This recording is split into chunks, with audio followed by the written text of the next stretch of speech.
Senate Republicans unveiled a draft of their long-awaited plan to replace Obamacare today. And the 142-page bill quickly brought mixed reactions inside and protests outside the Capitol. Cronkite News reporter Noelle Lilley is in Washington tonight for the reaction to the bill. Noelle. Arizona senators were non-committal on the bill, which cuts Medicaid but keeps tax subsidies so that people can afford to buy insurance. Senator Jeff Flake said he's still reading through the bill, while Senator John McCain called it a step in the right direction. But if you ask protesters outside the Capitol today, they'll tell you it was a step in the wrong direction.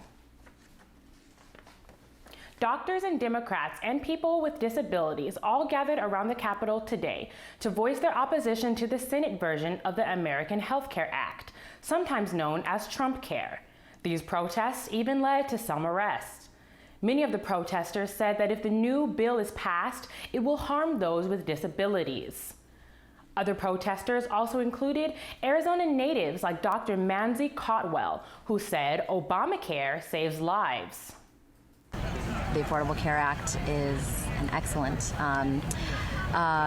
law and has increased access to care to millions of Americans, and we don't want that law to get lost. So we have a lot of patients that are coming in now with access to care that had a history of diabetes or history of cancer, history of asthma, whatever it might be, that would have been a barrier access to care prior. Codwell was among dozens of doctors who also shared their disapproval of Trump Care outside the Capitol. This group was led by Democratic leader Nancy Pelosi. Senate Majority Leader Mitch McConnell plans to have a vote on the bill next week, but Democrats swear that they will fight it until the end. Live in Washington, Noelle Lilley, Cronkite News.